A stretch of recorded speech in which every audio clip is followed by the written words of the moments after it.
केरल की रहने वाली निमिषा प्रिया शायद 16 जुलाई के बाद हमारे बीच ना रहे। उसको सजाए मौत ना मिले, इसके लिए भारत सरकार लगातार कोशिशें कर रही है। लेकिन क्या है ये मामला, क्यों यमन में निमिषा प्रिया को सजाए मौत दी गई है, ये जानेंगे आज की स्टोरी में। दरअसल केरल की रहने वाली निमिषा प्रिया को यमन में 16 जुलाई को मौत की सजा दी जाएगी। निमिषा पर यमन के नागरिक तलाल अब्दो मेहदी की हत्या का आरोप है। निमिषा को बचाने के लिए भारत सरकार तमाम कोशिशें कर रही है। सुप्रीम कोर्ट में 14 जुलाई को निमिषा की सजा के खिलाफ दायर एक याचिका पर सुनवाई होगी।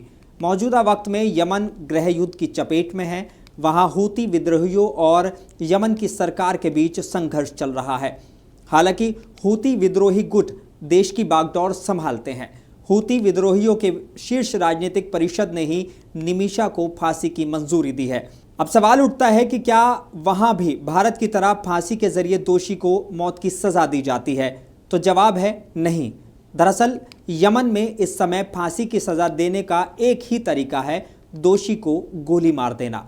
इससे पहले यमन में फांसी देने की प्रक्रिया अलग अलग थी, जैसे कि पत्थर मारकर दोषी की जान ले ली जाती थी, दोषी को सरेआम फांसी पर लटकाया जाता था या उसका सर कलम कर दिया जाता था। अगर 16 जुलाई को निमिषा को मौत की सजा दी जाती है तो उसकी जान भी गोली मारकर ही ली जाएगी। अब ये भी जान लें कि दोषी को गोली कैसे मारी जाती है। तो सबसे पहले दोषी के शरीर को कंबल में लपेट दिया जाता है। इसके बाद ऑटोमेटिक राइफल से दोषी की पीठ पर जल्लाद गोलियां चलाता है।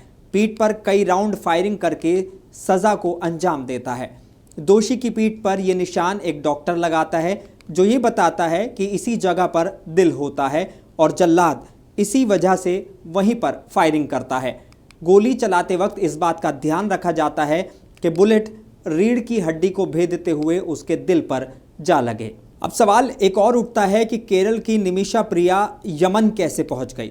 तो इस कहानी की शुरुआत होती है साल 2018 से, जब निमिषा 18 साल की थी। निमिषा की मां दूसरे के घरों में काम करती थी। मां बेटी का जीवन बहुत संघर्षों से भरा हुआ था। किसी तरह निमिषा ने नर्सिंग का कोर्स किया था, हालांकि केरल में उसे नर्सिंग की नौकरी नहीं मिली। इसके बाद निमिषा को पता चला कि यमन में नर्सिंग के अच्छे मौके हैं। 19 साल की निमिषा अच्छे मुस्तकबिल के लिए यमन जाने के लिए तैयार हो गई। उस वक्त यमन में शांति थी। यमन में निमिषा को सरकारी अस्पताल में नौकरी भी मिल गई। अब निमिषा की जिंदगी के बारे में बात करें तो टॉमी थॉमस से उसने कोची में शादी रचाई थी। निमिषा की जिंदगी में सब कुछ अच्छा चल रहा था। उसने केरल आकर ऑटो चलाने वाले टॉमी थॉमस से शादी भी रचा ली। शादी के बाद पति के साथ वो यमन लौट गई। थॉमस ने भी यमन में नौकरी ढूंढ ली। फिर साल 2012 में निमिषा ने एक बेटी को जन्म दिया। हालांकि यमन में बेटी का देखभाल करना दंपत्ति के लिए बहुत मुश्किल था, इसलिए थॉमस ने फैसला किया कि वो अपनी बेटी के साथ कोची वापस लौट जाएगा। साल 2014 में थॉमस अपनी बेटी के साथ कोची लौट आया। वहीं दूसरी तरफ यमन में गृह युद्ध की स्थिति बन गई। खबरों की माने तो यमन में क्लिनिक खोलने का भी निमिषा ने फैसला किया था। यमन में निमिषा ने खुद का क्लिनिक खोलने की सोची, लेकिन वहां के कानून के मुताबिक अगर किसी विदेशी को यमन में अपना बिजनेस खोलना है तो उसे स्थानीय व्यक्ति के साथ पार्टनरशिप करनी होती है। जब निमिषा नर्स का काम कर रही थी तो उसकी मुलाकात तलाल अब्दो मेहदी नामी एक शख्स से हुई।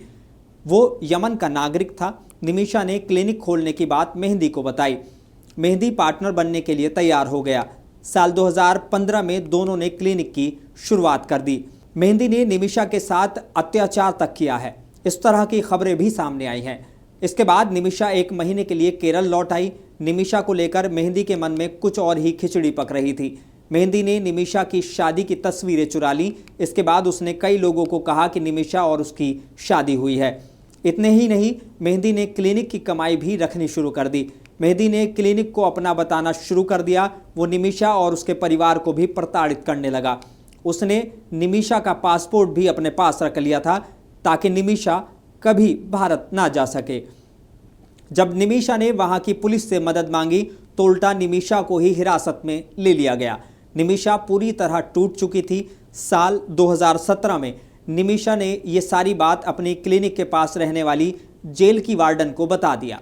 वार्डन ने निमिषा को यह सलाह दी कि वो मेहंदी को ड्रग देकर बेहोश कर दे, इसके बाद वो अपना पासपोर्ट हासिल करे और भारत चली जाए। इसके बाद निमिषा ने मेहंदी को ड्रग की दवाई दी, लेकिन मेहंदी इतना ड्रग लेता था कि पहली बार तो उसको कुछ हुआ ही नहीं। हालांकि दूसरी बार निमिषा ने मेहंदी को ड्रग दिया तो डोज काफ़ी ज़्यादा हो गई और ज़्यादा हाई थी। इसका परिणाम ये हुआ कि मेहंदी को बेहोशी में ही मौत हो गई। निमिषा ने मेहंदी के शव को टुकड़े कर एक टैंक में डाल दिया। इसके बाद वो वहां से फरार हो गई। पुलिस ने निमिषा की तलाश शुरू कर दी। 1 महीने बाद निमिषा सऊदी अरब की सीमा के करीब यमन से गिरफ्तार कर ली गई। साल 2024 में उसे फांसी की सजा दी गई।